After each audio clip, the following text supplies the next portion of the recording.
viewers, you're welcome to another episode of the N.O.W Show. I'm your regular host, Stella Izogie. On today's episode, we're going to be talking about the long road to restoration. This young lady here, her story inspires me. Joining me on today's episode is my sister, my friend, Stella Izogie. Stella, you're welcome to the N.O.W Show. Thank you very much. Thank you. I'm very happy to be here today. Thank you very much. And thank you for agreeing to do this with us and sharing your story, because your story, I'm sure, is one that would inspire anybody who is out there, listening to it. Stella, your story. My story started 1986. 1986. Mm-hmm. I came to Lagos 1986. Okay. But I could not really remember the dates and the month, but I know I came to Lagos 86. It's a long story. It's a very, very long story. We'll take as much as we can. Yeah, yes. It's a long story. Mm-hmm. In the process, I was raped. So prior to your coming to Lagos? Yeah, that is what led to the Lagos issue. Okay. I was raped by 4 guys. At what age? I was 14. I was 14 years when they raped me. Then, since then, I never got myself. And I met with somebody in that process, like a week, 2 weeks of it, that introduced me to coming to Lagos, that is going to look for a job for me.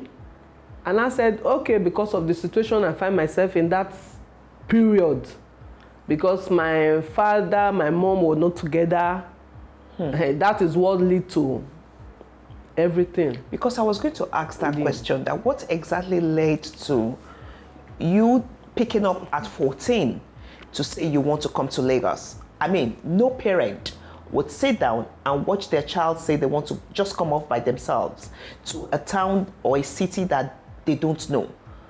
So you're saying now that your parents were separated? Yeah, then. Okay. Then I met with somebody, I did not know her, that brought me to Lagos. She just told me that she is bringing me to Lagos for a job, of which I quite accept. That, okay, let's come. Because before the coming to Lagos, a friend of mine led me into somebody's house I didn't know. Then I was raped, in my streets there with a guy. He said I should not say it out. If I should say it out, that this, that. Then after then, I met with these 4 guys. I would just walk into their hand. They did the same thing. I was somehow confused. So now 2 times raped? Yes, 2 times raped, and I was somehow confused. I was a little beautiful girl then. You're still beautiful. Thank you for your compliments. Yes. I said, okay. Then I was a little bit confused. That day I just went to Ring Road to buy something for my dad. Then I met with this girl that said, will you come to Lagos? I said, yes, of course. I normally go with my grandmother to my auntie's place in Allen. Then I said, you are not going to that place, so you are going somewhere else. But this is a job. Of which I agree, and I follow her to come to Lagos. Getting to Lagos, it wasn't what he told me that I found. That from Benin City, where you grew up? Yes, from Benin City. It's not what he told me I found. It was another story entirely, of which I found myself in that situation, in that mess. Then I continued from there. When you are talking about someone have seen it all, I can say I've seen it all. I have seen it all. It just takes the grace of God that I'm alive today to share this testimony. So going back, and because this is very important, because the role of parents, and just hearing your story, it makes me think about the involvement of parents with their children. What would you say, about the involvement of your parents at this time of your life, that you know, in making those decisions, how involved were your parents? They did not really know about it. My coming to Lagos, someone messed me up. They did not know. If I say they know, I'm lying. Yes. They did not really know about it because my mother was not there, my father was not there. It was later when the issue of Europe came in. That was 91. Okay. So you were lured to Lagos in 1986? 86. Under the pretext 86, that yes. they wanted to give you They work. give me a job. Okay. And on getting to Lagos, I you now end up in realized street that, again. you know, the work was not a work per Yes, se. yes. So you ended up on the streets. On the streets. And on the streets, you got exposed to Different all kind of manner of things. things. Yes, yes. All manner of things. Yes, yes. From, can you mention some of these things? From I was selling myself for money, drinking, smoking, going to club. You know, it wasn't my destiny, but I find myself in that way. But glory be to God today. I'm sharing, I'm restored, I'm sharing the testimony to the whole world. And again, I will use this privilege to talk to parents. You parents, please take care of your daughter. Even the boys, they can still molest them. I have seen a case that even I'm handling now at hand, that a father disvirgin his son of 7 years. a father and a son. His father and his son. Wow. You know, because when I can say when God saved me, 2010, He brought me out from the pits. He brought me out from the pits and He brought me to His own palace. And in that area that the devil turned me upside down, that is where God restored me. Okay. And most of the girl that is in the hotel is the kind of issue that I've passed through. Then I normally consult them, someone I've passed there before. No, you should come out of the place. And I've sent a lot of people back to their parents.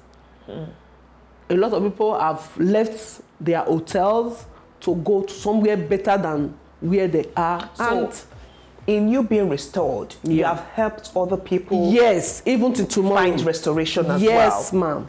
Yes, which ma'am. is what all of this is about. Yes, ma'am. Okay.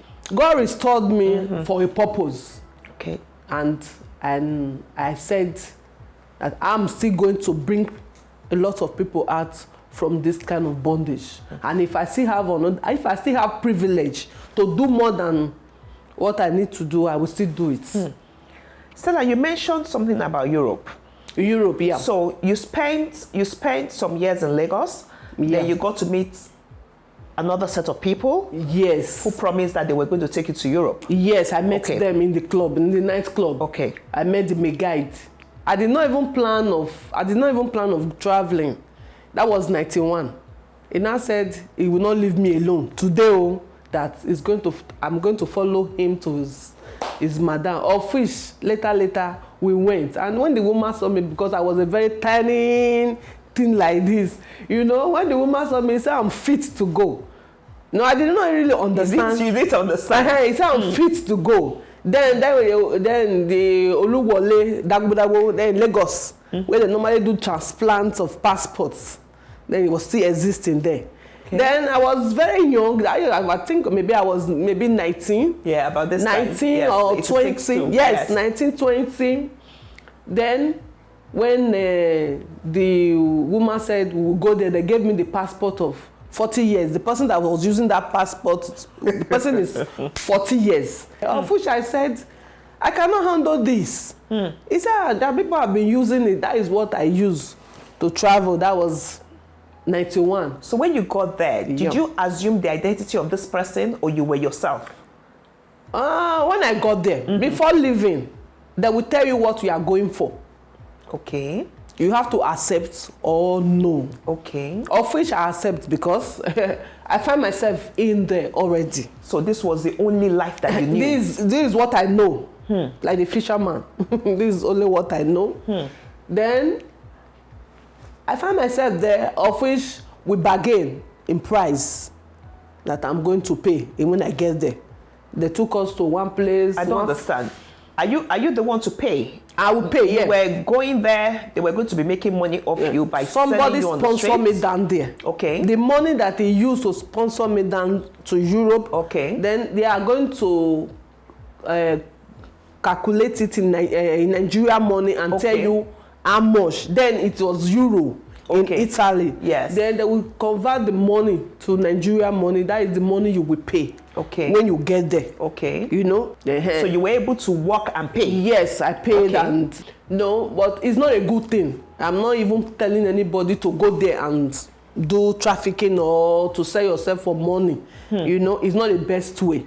It's not as many that left their father and mother that is alive today to testify. You know, I'm very glad that I'm alive to testify to the goodness of God. Not only testify, to also help A lot of people, yes. to come to a realization that this is not the way to go. Yes, it's not the right way. A lot of people get deceived. They don't even know what they're getting into when they're promised, you know, this trip abroad where they will live a better life. Meanwhile, the better life is actually selling them into prostitution and trafficking and things like that. Wow. So, how many years were you in Europe for? Okay, I spent 15 years in Europe. 15 years? Yes, I came back 2007 and I was deported. Wow. Yes. After 15 years? After 15 years, I was deported and I was deported. And when I came back to Nigeria... Can I ask you a question? Yes, ma'am. 15 years? Yeah. Sojourning in a land? So, when you were coming back to your fatherland, did you bring anything with you? They deported me, and so when you're deported, you don't. I did not come with anything. I did not come with anything. It was a life it was a miserable life. A miserable life. It was a miserable life, and it's not a life that I will advise anybody to go into. If you are planning to go, you better don't. If you are preparing, you are happy, you want to travel out, unless you are going for something good. If you are going for this, you are going to go and sell yourself or to do prostitution, I will beg you not to go. It's not a life of... Because at the end of the day, there's nothing to show for it. There's nothing to show for it. Many are saying they're happy today that maybe they are there. I'm still using this medium to talk to them. You are happy that you are there. You are happy that you are there. We are talking about the end. The starting may be good, but the end, the finishing, look like it's rosy. The finishing, I don't think that kind of money is good. It's not. You can't use it. It doesn't worth it. Do better thing for a living, and even some parents, they will open their eyes and send their daughter over there. I beg you, don't do so. Wait. You said some parents would send their daughters over there. Are you saying that parents are aware that their girls are going into prostitution or trafficking? Yes. And they aid and abet it? Are you saying that happens? Yes, even to tomorrow, even as we are talking here now. Wow. The travel of a thing, if not for this coronavirus, a lot of people have traveled. So Stella, what would you say is responsible for that? Is it the level of poverty or what? It's poverty. It's poverty. Wow. At then, many whom cannot really feed themselves. They cannot even put even a square meal, 1 square meal daily in their table. We talk of 2, we talk of 3. Now, we can say, because then, in my own time, we eat rice. When we want to eat rice, you go and tell your neighbor that my mommy is cooking rice today. Or what is your mommy cooking? Then rice was like, it's like gold. It's like gold. Then things was not really the way it is now. Then we are still using black and white television there. When we use the Lucozade paper to cover the front. then to make it colored. We never believed today that maybe we have all these things. Then I was talking to somebody one day. I said, you and phone, you are pressing your phone. He said, I can't do without phone. When did you start using phone? When you started using phone, it's not 2002 that Ambassador Abi helped Nigeria. I was in Europe then. When you say you can't do without phone, when we are using black and white. Now you say if you want to watch colored television, you say you can't watch black and white television. That is where we started from. That's where we started from. Yeah. And we were very happy, and Nigeria was peaceful then. You know, and this prostitution of a thing was not really the way it is now. Now, a father can go and borrow money to send his daughter to Europe. Mother can go and borrow money to send his son to Europe. The way you are seeing men, you are seeing women. So it's a lucrative business for them. Yes. Wow. Yes. I'm just appealing to every one of you that is listening to me. I'm begging every one of you, please quit from it. It's not the best. Many have gone. Maybe you need to tell them some of the dangers associated with this thing over there. Yes. Okay. A lot of people in the process of this buying and selling business. They call it buying and selling. Yes, buying and selling. If you don't want to use it prostitution, you use it buying and selling. In the process of buying and selling. This is what I told God, that I will announce it all over the world. And this is what I'm doing. God saved me, and I would like to save other people. And if I'm capable, I will still go to that Europe and bring people back home. Wow, amazing. Yes. Amazing. Yeah, I can do that. Yes, I made a vow that this is what I will do. It's so interesting to hear you say because that. a lot of people are dying. Every day people are dying of disease, different type of disease. Because the kind of person that you want to go and sleep with, you don't know what is carrying. Know. And now, in my own time, there were no there were no all this money doubler. There were no all these ritualists. But they were ritualists, but they don't really come out. They did not really come out, like they don't have time for the prostitute. You know, they use their part of body to do money. But now, they are after the women. They are after even their parents or their father. Everybody want to make this money. Vanity upon vanity. Where are we taking it to? So the danger of ritualists is there now? It's there now. I know about a girl in Ikeja. A pretty girl. I have tried all my best to see this girl out from the hotel. He will say tomorrow, next tomorrow. Anytime I go there, he say, take me to that boutique, go and buy me this one, go and buy me this one. Yes, because the man that led me to Christ 2010, he did more than that for me before he won my soul. Okay, so you're saying now that if you want to help somebody, it's not just by talking to them. No. You must be relevant to them, economically. Yes. Financially. It's not easy. You can't use another hand to say, bet me. What do you mean by that? You can't use another hand to say, bet me. You know, you cannot go there empty. Because you can see someone that is saying that I'm willing to follow you today. Are you capable to take me? So you must always think about empowering them and what they're going to do after. Yes, because definitely you're taking somebody off the streets. They've always known the street. Yes. Is from the streets they make their living. Yes. And you want to take them off that street. So you prepare. Yes. That is what the man that God used for me in 2010.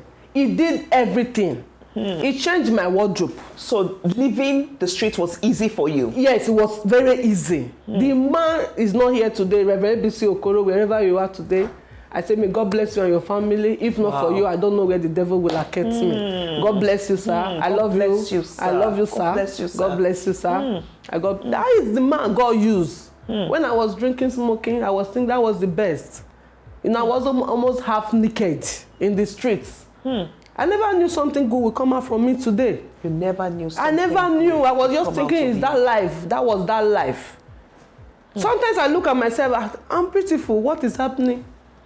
You know, but I could not. I'm tired of drinking. I could not stop the cup. I'm tired of smoking. I could not drop that cup. But one day, I dropped it. I dropped it. You know, you saying that really goes deep, because what you're saying is that it's not everyone you see out there who really wants to continue that life. No. So there's a point that you get to, you want to stop the drinking, you want to stop the smoking, you want to stop the hawking of your body, but because that is the life you've always known, you just find yourself keep going back to it. Yes. Wow. Yes. Wow. Yes. And a lot of people I know, they are still dirty tomorrow. But the money they are billing me is too much. Me, I cannot afford it. If I can give them this money, they will leave the beauty, they will leave the hotel. So they ask for money? Yes, they ask for money to go and do something tangible. Of course, somebody wants to do something. Then I don't want to live there and go back home. You understand? Or start begging after all sort I've done. Then yes, they have to start something doing. You know, and you empower them. You know, there are a lot of them that want to go. They are tired, but they don't have the means of coming out from there. They don't have the source, you know, to cope. They don't even have anything to live. You know, why some that just enter about 3 months, 5 months, 6 months, if you tell them, use yourself to give an example to them, they will scare. Okay. They will not so at that time, when they're still young in it, yes, they get easily afraid. Yes, they get easily afraid. If you say they will use it for ritual, you better live there. I've used that one to confuse them about 4 people. They are Calabar girls. They just came in group. You know, beautiful girls. And I say, there is HIV, if you carry it, that you don't have cure, then you cannot do anything again. He said, is it true? I said, yes, it's true. Then I said, okay, if I can look for money for them, then I have to rally around and meet pastors here and there. They now support me and I gave to them. They now left. Today, I'm still talking to them. They are well, okay.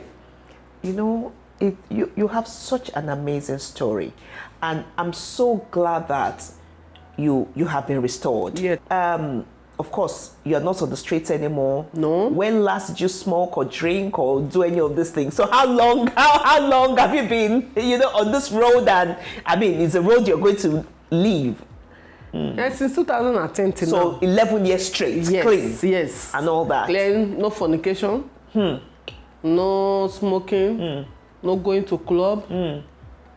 I don't do what I normally do before. All things have passed away. Yes, because I'm a new creation. You're a new creation. You know, I'm so glad for your life and the fact that you're using your story to inspire other people. You're allowing them become the better versions of themselves. Yeah. You know, you are allowing them see that this is not the life.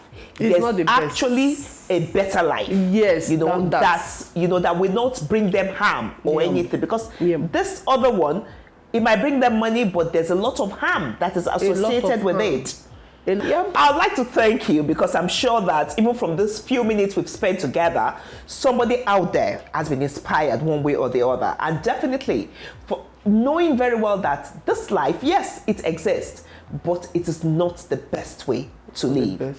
Stella, I thank you for coming on the N.O.W. show. But there's something we have on the N.O.W. show which we call the last word, which is one word that I want you to leave with somebody who maybe is living this life, or just one word, your last word. What would you say? Yes.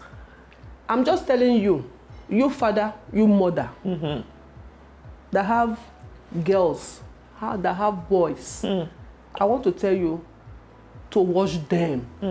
If you know you cannot take care of children yet, it's not by force. Prostitution is not a light. It's not a light. It's a darkness. And you people that do child trafficking, I'm begging you people, stop. Wow. Thank you. Wow. Stella, it's just been an amazing time talking to you in this few minutes. And I know that somehow, somewhere, you have touched somebody and you have inspired them.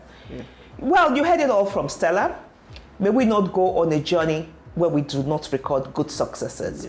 So until we come your way again on the N.O.W. show, your regular host, Abosede Oza Osho, signing off with Stella Izogie. Stella. Thank you very much. Don't forget to like this video. And if you haven't, subscribe to the N.O.W. show channel today and hit the notification bell so that you do not miss any video that is uploaded. Thank you for watching.